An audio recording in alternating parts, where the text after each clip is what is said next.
Marvelous hello, friends and loved ones, and welcome to a very special anniversary video of sorts. 10 years ago today, I uploaded my very first video covering a Megami Tensei game with Shin Megami Tensei Devil Summoner Raidou Kuzunoha vs. the Soulless Army. It's kind of funny to look back on this because I specifically waited a year after launching my channel to do a big dedicated MegaTen video, even though all my videos had MegaTen references in them and I'd already started the Demonic Compendium. I think my logic back then was I didn't want to pigeonhole myself as a Megami Tensei channel, and yeah, now I'm pretty much just fine with it. I can accept that's why most of y'all are here. It's also funny to go back and look at that video because I opened with bits about possibly covering other titles like Demi Kids and Tokyo Mirage Sessions, both of which I have done videos on over the past decade. And I figured what better way to celebrate it being 10 years since I looked at Raidou Kuzunoha vs. the Soulless Army than by taking a peek at the 2025 remake of the game with RAIDOU Remastered, The Mystery of the Soulless Army.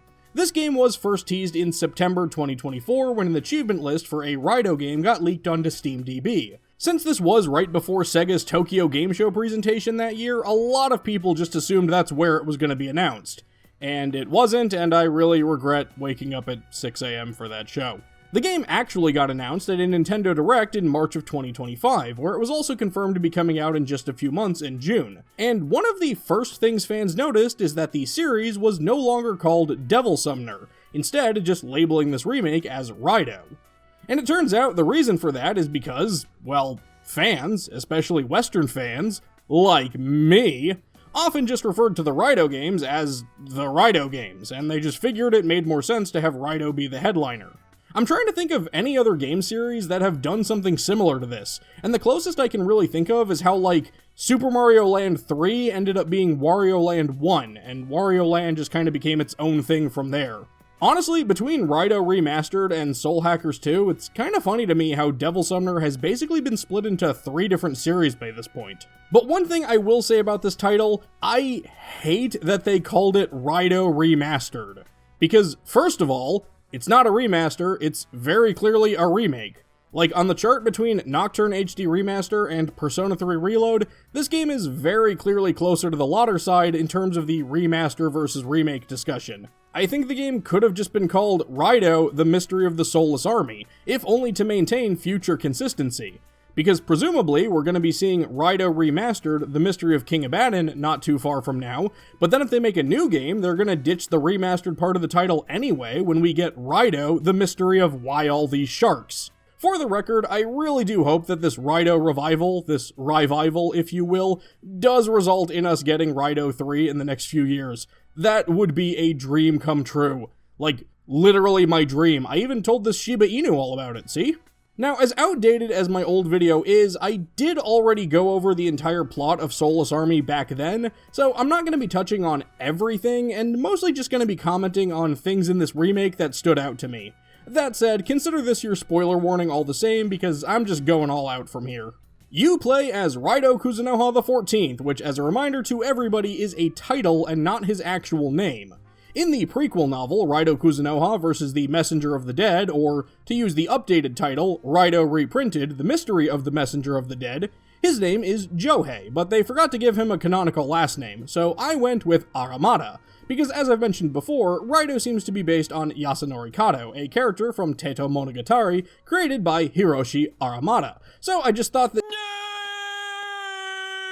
you go through your training to learn the basics of combat, which is a lot closer to King Abaddon than the original Soulless Army, but they definitely made some adjustments, which I appreciated.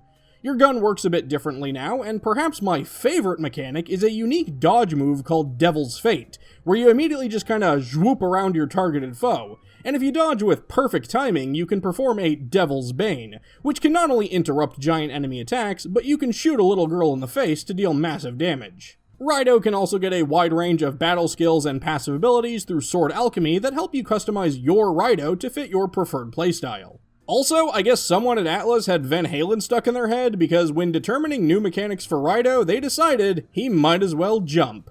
The jumping is incredibly situational, but there was a really fun arcadiness to it, I have to admit. In fact, I know I'm jumping ahead a bit here, but the bosses in general feel a lot better compared to the original Soulless Army. Nearly all of them have new moves or mechanics that utilize Raidou's ability to dodge or jump, and it just works really well. Like, instead of just slowly running away from Michiguji's blast, now it flies right at you, and dodging it with perfect timing feels so satisfying. For some reason though, Beelzebub didn't really seem to get anything unique or cool to his fight, which was extra confusing to me because he's supposed to be like, the secret ultimate boss fight. He does sort of sound like Clancy Brown and the Venture Brothers though. Should you accept this challenge, I will look forward to our meeting. Oh yeah, that's worth mentioning. This game has voice acting. The original Raidou games didn't, which confused people since Raidou 1 came out after Digital Devil Saga, which had really good voice acting, and then King Abaddon came out after Personas 3 and 4, which also had really good voice acting.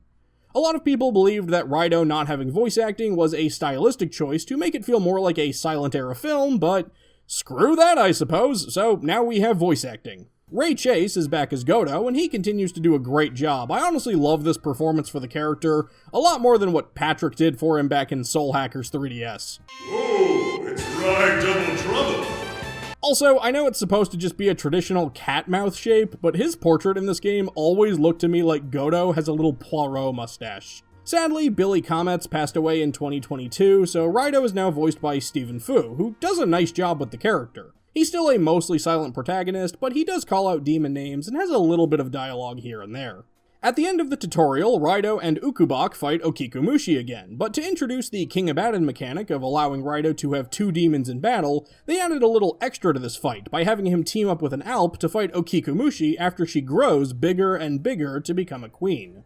From there, the game is about the same. Raidou is assigned to work at the Narumi Detective Agency by his bosses, the secret organization known as Yatagarasu. They soon get pulled into a case when a girl named Kaya Daidoji asks them to kill her, and she gets kidnapped by mysterious red soldiers. Raidou runs around, uses demons to investigate her family, enters the Dark Realm, and people summon demons to try and kill him on a regular basis. Oh yeah, and this enhanced edition also lets you wear glasses if you want. I personally didn't, I just didn't really like the disconnect of when you do versus don't see the character with glasses on, and... Huh?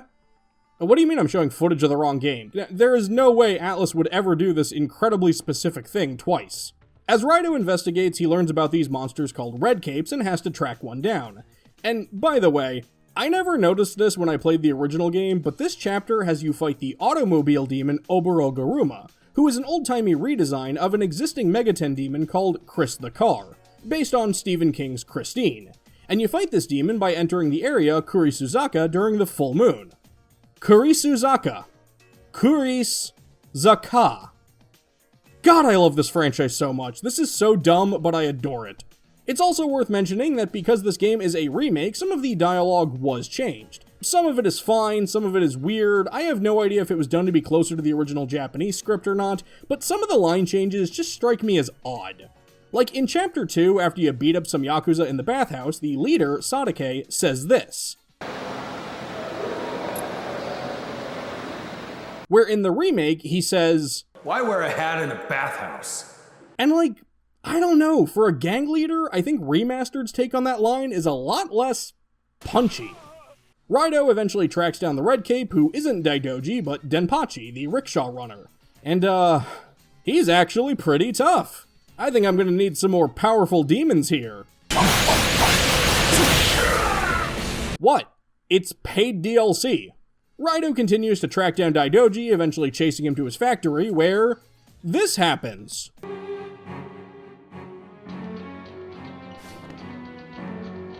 Plop. But what's really important is that we finally get to meet who might honestly be one of my favorite characters in this series, doubly so thanks to Chris Okawa's performance here. For I am the world-renowned devil summoner, the great... This lover of the Russian queen has been hired as security, so once again he summons a demon to try and kill us. Much of Chapter 4 has Raidou trying to save some sailors and recover missing shipments, but ultimately it's all leading up to a battle against Rasputin himself, and again, I love this character. He's just this like solid blend of intimidating but goofy, like he's clearly just having some fun. I love his boss animations where he does his little dance, and then he does his whole like thing. Like, it's so good. His fight has his matryoshkas with cartoony ray guns and giant bottles of vodka. It's just a great time. But we defeat him and reveal that he really is Russia's greatest love machine in a very literal sense. Because he's a robot. But as we leave him on the floor, we see in his eyes a flaming glow. Chapter 5 is when we finally get a lead on rescuing Kaya Daidoji from General Munakata, a military man trying to enact the Super Soldier Project. Basically, those soldiers in red are the bodies of people whose Hirokos, that's these things, have escaped and they've been retrofitted into soldiers. You'll learn all this after helping Sadakichi, a bumbling soldier who deserted from the army after stealing some files.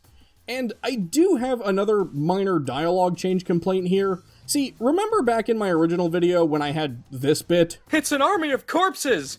A soulless army! Oh! The title makes sense now. Yeah, they changed that in this version to where, if I may be a little hyperbolic, the title doesn't make sense now. Because literally nobody in The Mystery of the Soulless Army ever actually utters the phrase Soulless Army, at least not that I could find. Then Neburo shows up, but I ain't got time for his nonsense. Thy sword can do me no harm. Spirit!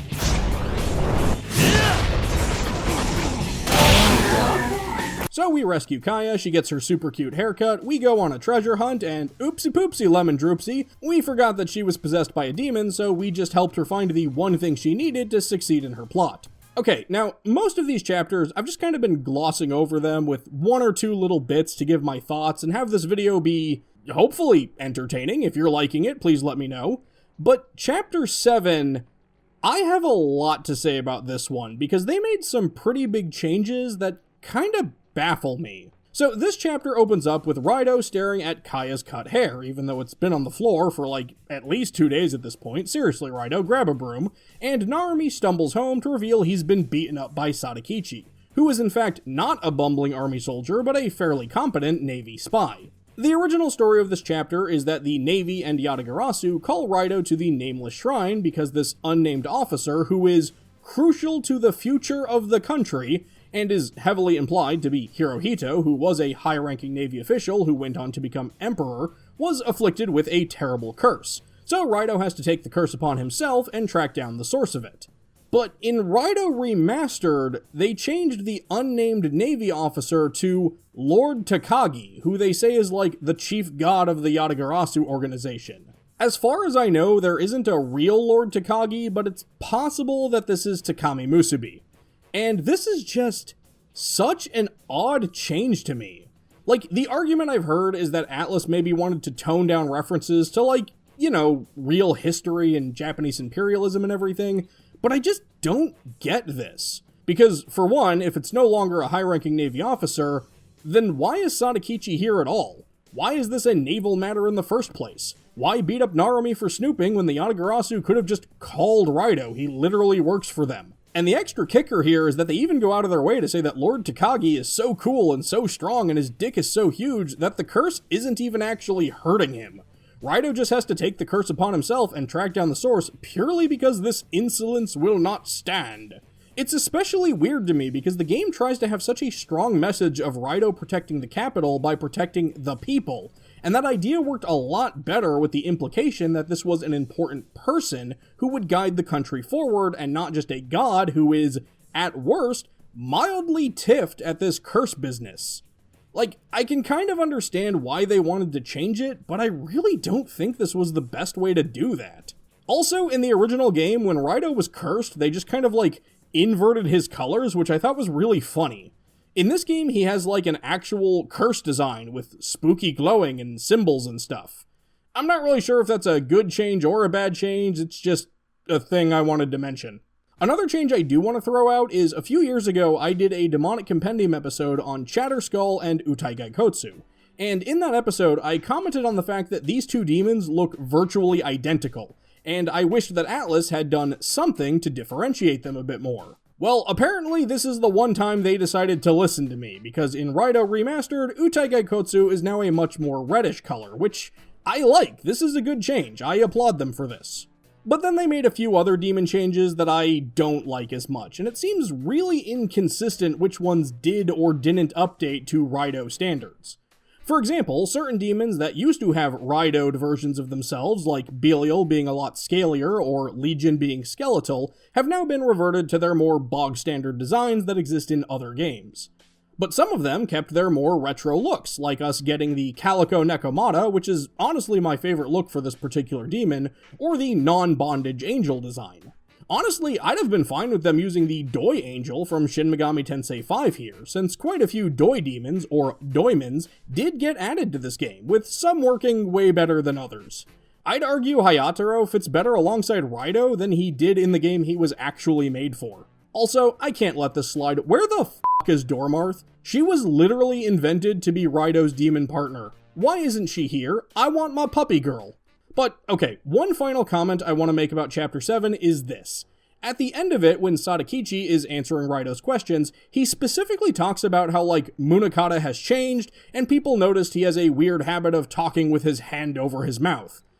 He didn't say that in the original game, and I'll admit that physical trait of his did seem a lot less noticeable back when the characters didn't have voices. But I really don't like that they added this line, because it kind of takes away from the later reveal of Sukuna Hikuna. It worked better as something that observant players could pick up on and then feel clever when the reveal is made, or that New Game Plus players could see was the case on future runs. I don't really need it flat out stated for me, especially when there are literally scenes of him talking where he's not doing that. I know that's such a minor gripe, but it feels like a really weird thing for the game to purposefully draw attention to.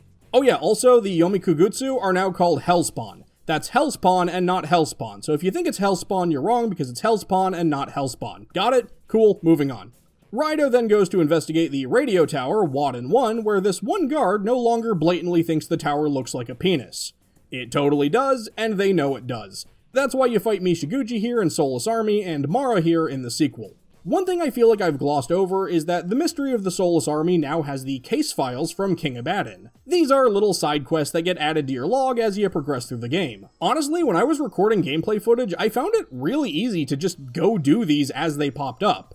There are a grand total of 45 of them in the game, but some of them definitely stretch the idea of what a case file is. A few of them are the side quests from the original Soulless Army turned into official case files, like heading into the training hall to test your mettle against Yoshitsune, or dragging Belial and Nebiros around to various payphones in the city to find Alice. But some of them are just going and talking to this one demon later in the game to pick up the streetcar pass, or 4 separate case files that are just picking up Mahjong titles for Narumi. Oh yeah, and you can actually play Mahjong in this game. It's really long and really confusing because I don't know how to play Mahjong. Oh, that's a pun, is it? I'll take your word for it. Where's the button where I can just do the like a dragon thing? Oh, and I wasn't just being cute when I said this game has the case files from King Abaddon.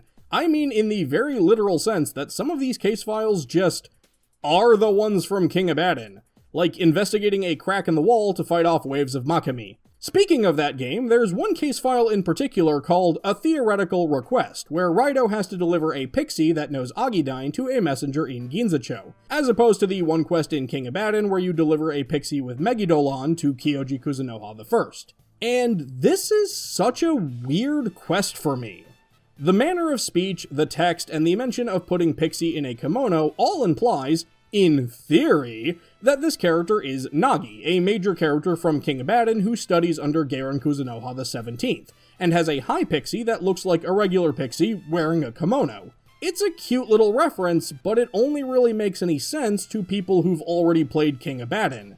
And people who've already played King Abaddon could tell you how this doesn't make any sense, because that game goes out of its way to show us how Nagi and her high pixie partner met.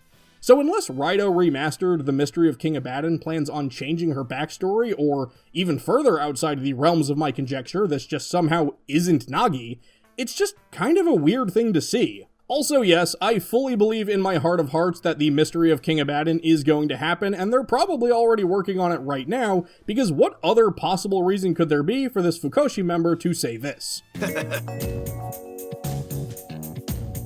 And then on New Game Plus, you can still unlock the quest to get the coolest demon ever, Raiho. It's a Jack Frost that looks like Raidou, and he's called Raiho, and that's awesome, and he breaks the fourth wall. Also, if you call him Raiho, he still comments on how that game wasn't released here. But technically, Raiho was in Soul Hackers, the 3DS version of which we did get a few years after the Raidou games came out.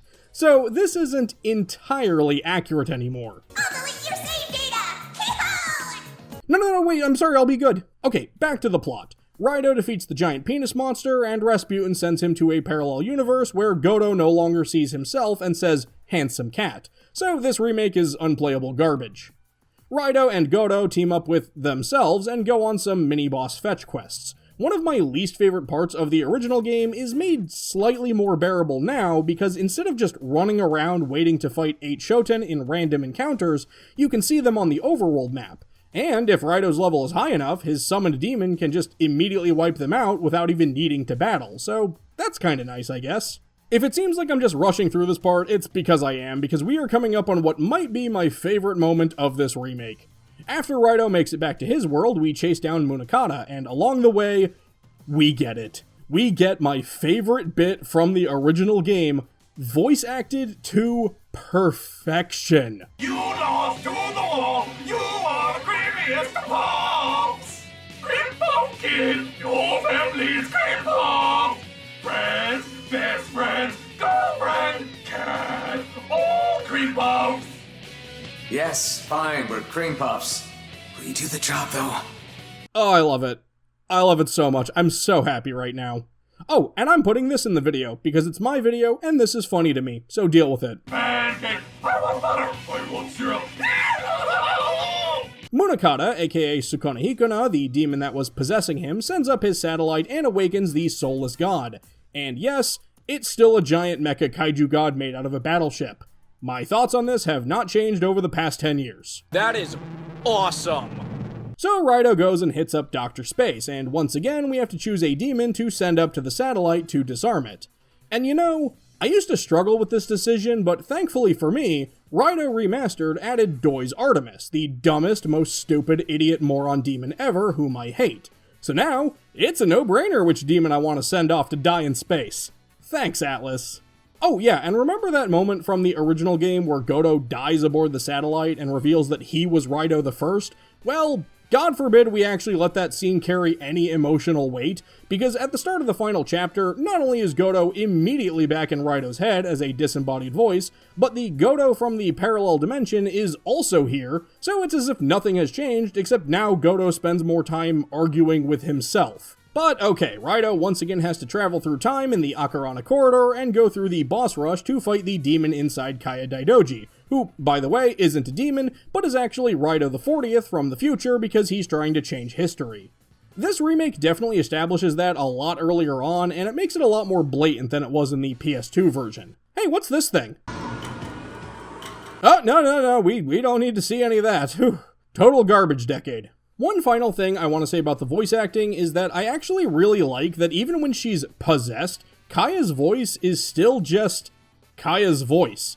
Played by Kaylee Mills, who provided the only official English voice for Tsubasa from Tokyo Mirage Sessions in Fire Emblem Heroes. And that is the third time I've referenced Tokyo Mirage Sessions in this Raidou video. That makes it a hat trick.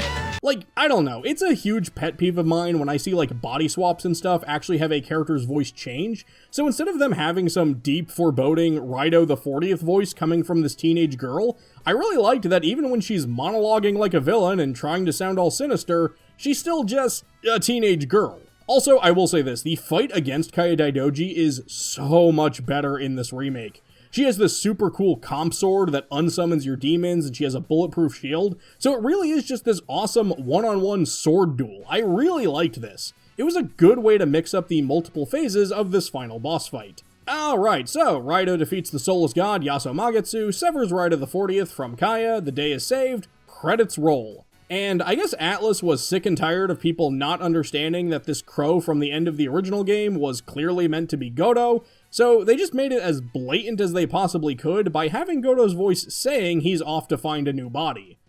If you've already got this body, Godot, I don't know why you don't want to keep it. Birds are way better than cats. Alright, and that's RAIDOU Remastered, The Mystery of the Soulless Army. Ultimately, my thoughts on this game are very similar to how I felt about Reload's version of Episode Aegis that I talked about last year. While there are a few changes in the script and plot that just kinda had me going, why would they do that?